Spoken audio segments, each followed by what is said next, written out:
বিসমিল্লাহির রহমানির রহিম নাহমাদুহু ওয়া নুসাল্লি আলা রাসূলিহিল কারীম। সম্মানিত নাজরিন, সাধারণ হিসাবে আমরা একটি কথা শুনে থাকি যে সব কিছু আল্লাহ রাব্বুল আলামিনের ইচ্ছা অনুযায়ী হয়। আল্লাহ রাব্বুল আলামিনের নির্দেশ এবং হুকুম অনুপাতে বান্দার সকল কাজ হয়ে থাকে। আল্লাহর হুকুমবিহীন গাছের কোনো পাতাও নড়াচড়া করতে পারে না। এমতো কথা বা ধারণার কারণে মুসলিম এবং নন মুসলিম, নাস্তিক তথা সাধারণ মানুষের মুখে একটি প্রশ্ন যথেষ্ট পরিমাণে শোনা যায়। সেই প্রশ্নটি হলো, যখন সকল কাজ আল্লাহ রাব্বুল আলামিনের ইচ্ছা অনুপাতে হয়, তাহলে একজন পাপিষ্ঠ বান্দা তার পাপের কারণে তাকে শাস্তি কেন দেওয়া হবে? একজন মুশরিক, একজন কাফির, একজন নাস্তিক, তাকে তার শিরকি বা কুফরি করার জন্য তাকে জাহান্নামে কেন যেতে হবে?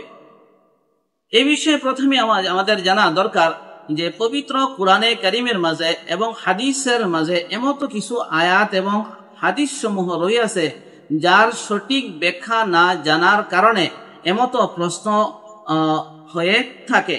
যেমতো পবিত্র কুরআনে কারীমের মাঝে আল্লাহ রাব্বুল আলামিন বলেন, মাই ইয়াশা ইল্লাহু ইউযলিলহু ওয়া মাই ইয়াশা ইয়াজআলহু আলা সিরাতিম মুস্তাকিম। অর্থাৎ যাকে আল্লাহ ইচ্ছা করে বিপদগামী পথভ্রষ্ট করে দেয়, আবার যাকে আল্লাহ তাআলা ইচ্ছা করে তাকে সঠিক সরল পথে পরিচালিত করে দেয়। এমত হিসাবে আল্লাহ রাব্বুল আলামিন বলেন, ইয়াগফিরু লিমান ইয়াশাউ ওয়া ইউআযযিবু মান ইয়াশা। আল্লাহ রাব্বুল আলামিন যাকে ইচ্ছা করে মাফ করে দেয়, আবার যাকে ইচ্ছা করে তাকে আল্লাহ রাব্বুল আলামিন আযাব বা শাস্তি দেবে। আল্লাহ রাব্বুল আলামিন এমত হিসাবে বলেন, ইন্নাল্লাহা লা ইয়াগফিরু আন ইউশরাকা বিহি ওয়া ইয়াগফিরু মা দুনা যালিকা লিমান ইয়াশা। অর্থাৎ আল্লাহ রাব্বুল আলামিন শিরিক বাদে অন্য যত ধরনের গুনাহ রয়েছে যদি ইচ্ছা করে তাহলে অবশ্যই মাফ করে দিবেন। হাদিসের মধ্যে নবী করিম সাল্লাল্লাহু আলাইহি ওয়াসাল্লাম থেকে বর্ণিত রয়েছে যে ইন্নাল কুলুবা বাইনা ইসবাইনি মিন আসাবিল্লাহি ইউকাল্লিবুহা কাইফা ইয়াশা।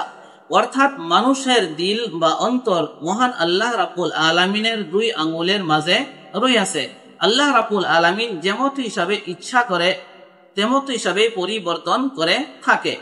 এমতো কিছু আয়াত এবং হাদিসের দ্বারা এই কথা বোঝা যায় যে বান্দার সকল কাজ আল্লাহ রাব্বুল আলামিনের ইচ্ছা এবং ইরাদা এবং নির্দেশ মর্মে হয়ে থাকে, তার মাঝে বান্দার কোনো দখল নেই।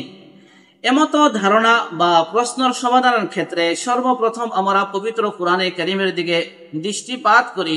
আল্লাহ রাব্বুল আলামিন পবিত্র কুরআনে কারীমের মাঝে বলেন, ওয়া আল্লাইসা লিল ইনসানি ইল্লা মা সা। অর্থাৎ মানুষ শুধু তা পায় যা চেষ্টা করে। এমত হিসাবে আল্লাহ রাব্বুল আলামিন বলেন, যাহারাল ফাসাদু ফিল বাররি ওয়াল বাহরি বিমা কাসাবাত আইদিন নাস। অর্থাৎ মানুষের কৃত কার্যের ফলে স্থল এবং জলভাগে বিপর্যয় ছড়িয়ে থাকে। এমত হিসাবে আল্লাহ রাব্বুল আলামিন বলেন, ইন্নাল্লাহা লা ইউগাইরু মা বিকাউমিন হাত্তা ইউগাইরু মা বিআনফুসিহিম। অর্থাৎ যতক্ষণ পর্যন্ত মানুষে তার নিজস্ব অবস্থা পরিবর্তন না করে আল্লাহ রাব্বুল আলামিন সেই জাতি বা কওমের অবস্থা পরিবর্তন করে না। এমত হিসাবে নবী করিম সাল্লাল্লাহু আলাইহি ওয়াসাল্লাম থেকে বর্ণিত রহিয়াছে যে আল্লাহ রাসূল সাল্লাল্লাহু আলাইহি ওয়াসাল্লাম এক সাহাবীকে বলেন, ইকিলহা ওয়া তাওয়াক্কাল। অর্থাৎ সর্বপ্রথম তুমি তোমার উটকে বেঁধে রাখো, তারপর আল্লাহ রাব্বুল আলামিন উপর ভরসা করো। এমতো পবিত্র কুরআনে কারীমের আয়াতসমূহ তথা হাদিসের দ্বারা এই কথা বোঝা যায় যে বান্দার সকল কাজ মহান আল্লাহ রাব্বুল আলামিনের ইচ্ছায় বা হুকুম মর্মে হয়ে থাকে। এই ধারণাটি সঠিক নয়।